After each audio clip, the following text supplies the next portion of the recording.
Welcome. আজ মাননীয় মুখ্যমন্ত্রীর জনতার দরবারে কিন্তু এই যে SLST 2 এর যে প্যানেল যে সমস্ত প্রার্থীরা আছেন, হবু শিক্ষক শিক্ষিকারা আছেন, তারা সেখানে নিজেদের দাবি দেওয়া নিয়ে গেছে। কি কি দাবি সেটা আমরা জানবো। বহু সংখ্যক জমায়েত হয়েছে। এছাড়া শহীদ মিনারেও তারা কিছুজন একটি সাংবাদিক সম্মেলন করেছেন, সেখান থেকে কিছু দাবি উঠেছে। আবার উত্তরবঙ্গেও দেখেছি, শিলিগুড়ি যে প্রেস ক্লাব আছে সেখানেও কিছু প্যানেল যে সমস্ত ফ্রেশার প্রার্থীরা আছেন, শিক্ষক শিক্ষিকারা, তারাও কিন্তু সেখানে একটি সাংবাদিক বৈঠক সম্মেলন করেছেন। তাদের দাবি দাবাগুলো উঠেছে। এরই সাথে SSCর এক কর্তার সাথে যে কথা হয়েছে, কি হতে চলেছে, নিয়োগটা কেন ডিলে হচ্ছে বা কিছু, তার কিছু সদুত্তর উঠে এসছে এবং মুখ্যমন্ত্রী কিছু আশ্বাস বা কি বলেছে সেগুলো আমরা জানবো। প্রথমেই আমরা জানি যে SLST 2 2025 যেটা সুপ্রিম কোর্টের নির্দেশ বলে, সেই প্যানেল বাতিল, সেই ইতিহাসে যাচ্ছি না, নতুন করে পরীক্ষা হচ্ছে এবং এক্সটেনশন হয়ে এই মুহূর্তে টাইম আছে 31 অগাস্ট, 31 অগাস্ট 2026 মধ্যে নিয়োগটা সম্পন্ন করতে হবে। কিন্তু আমরা জানি যে নিয়োগটা বেশ চলছিল ধীরগতিতে হলেও।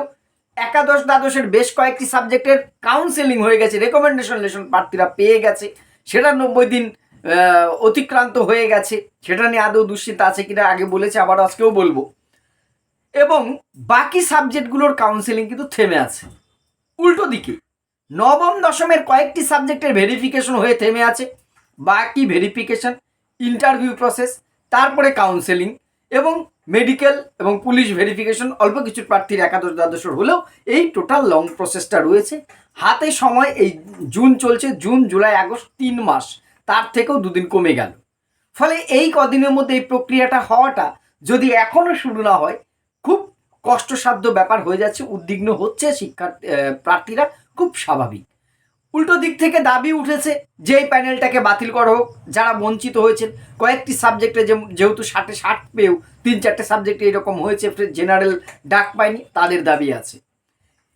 এবার এই নিয়োগটাকে গতি আনবার জন্য, প্রক্রিয়াটাকে এরকম থেমে না থেকে যাতে কাজ শুরু করে, তাড়াতাড়ি বিদ্যালয়ে পৌঁছতে পারে নতুন যারা প্রার্থী এবং 16 সালের যোগ্য শিক্ষক শিক্ষিকারা সফল হয়েছেন আবার পরীক্ষা দিয়ে, সেই দাবি নিয়েই মুখ্যমন্ত্রী যে জনতার দরবার করছেন, সেখানে আজকে কিন্তু একদল প্রার্থী গিয়েছেন এবং সেখান থেকে যে আউটকামটা বেরিয়েছে, আমি যেটা জানতে পেরেছি, মুখ্যমন্ত্রী কিন্তু সংক্ষেপে এটাই বলেছেন যে যা হবে সুপ্রিম কোর্টের নির্দেশেই হবে।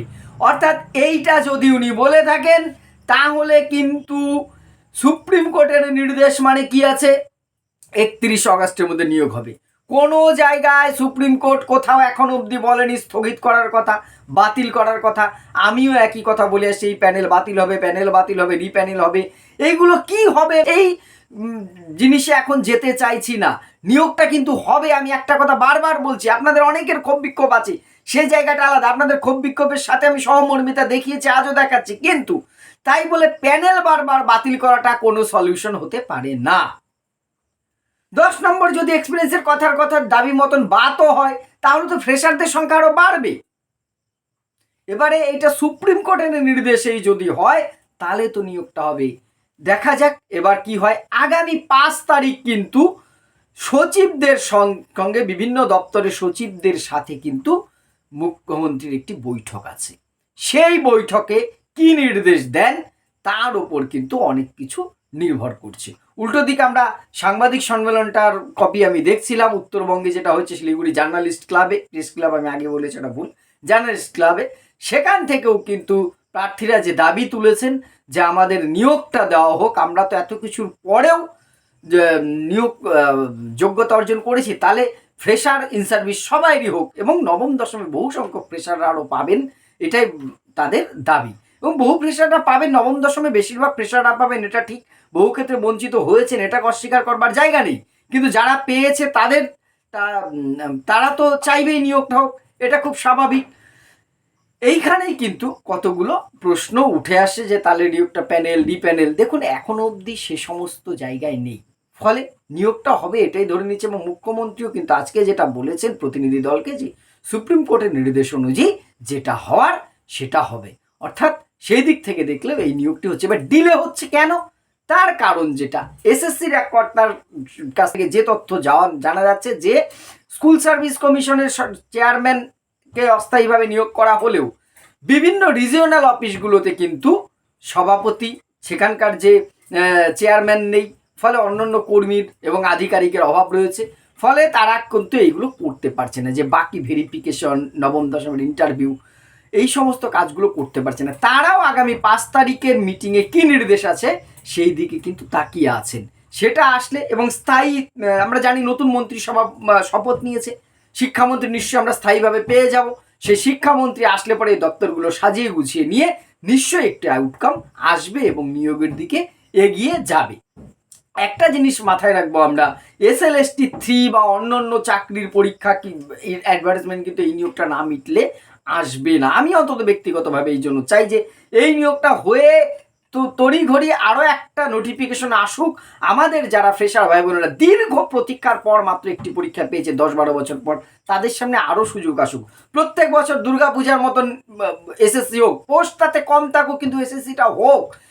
একটা বার আমি চান্স মিস করলে যেন পরের বারের জন্য প্রস্তুতি নিতে পারি, যেটা প্রায় ভুলে যেতে বসেছিলাম পশ্চিমবঙ্গ আগের কিছু দুর্নীতির কারণে আজকে এই রকমটা হয়েছে।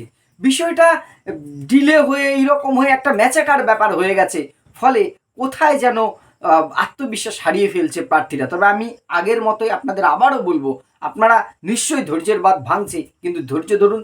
নিয়োগটা এখন অবধি না হওয়ার মতন কোনো কারণ নেই, নিয়োগটা কিন্তু হবে, আপনারা আশ্বাস থাকুন। নবম দশমের যে সমস্ত ফ্রেশার ভাই বোনেরা বা ইন সার্ভিস শিক্ষক শিক্ষিকারা আছেন, তাদের আমি আবারও বলছি, প্রত্যেক দিনের মতো একবার স্মরণ করিয়ে দিচ্ছি, আমি আমার কর্তব্য মনে করি এটা, যে আপনারা কিন্তু প্রস্তুতিটার মধ্যে থাকবেন কম বেশি।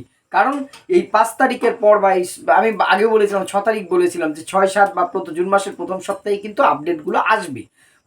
শিক্ষামন্ত্রী হয়তো কালকে দপ্তর বন্টন হয়ে যাওয়ার একটা সম্ভাবনা আছে, তারপরে মিটিং হলেই কিন্তু দপ্তর বন্টন হয়ে যাওয়ার পর এই কাজগুলোর কিন্তু দ্রুততার সাথে সমস্ত প্রক্রিয়াগুলো কিন্তু শুরু হবে। ফলে এতটা অধৈর্য হওয়ার কিছু নেই। এই মুহূর্তে কিন্তু প্যানেল ক্যান্সেল হবার মতন কোনো জায়গা নেই। সুপ্রিম কোর্ট বলেছে 31 আগস্ট।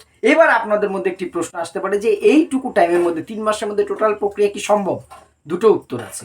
প্রথম কথা, সম্ভব যদি সরকার চায় অনেক কিছু হয়, SSC যদি চায় অনেক কিছু সম্ভব। যদি শিক্ষা দপ্তর সরকার মনে করে আমরা এই টাইমের মধ্যে করবো, পারবে। যদি না হয় সরকারের কাছে সেকেন্ড উত্তর যেটা কোর্টে যাওয়া, যে আমার এই মাঝখানে ইলেকশনের জন্য এই কারণে আমার এই সময়টা দেরি হয়েছে, আমি অনগোয়িং প্রসেসে আছি, 11-12টা কমপ্লিট করতে পারছি, 31 আগস্টের মধ্যে নবম দশমটা আমি পারছি না, আমাকে 1-2 মাস টাইম দেওয়া হোক। সেক্ষেত্রে আমার যেটা মনে হয় বিচার ব্যবস্থা কিন্তু এটুকু সময় দেবে।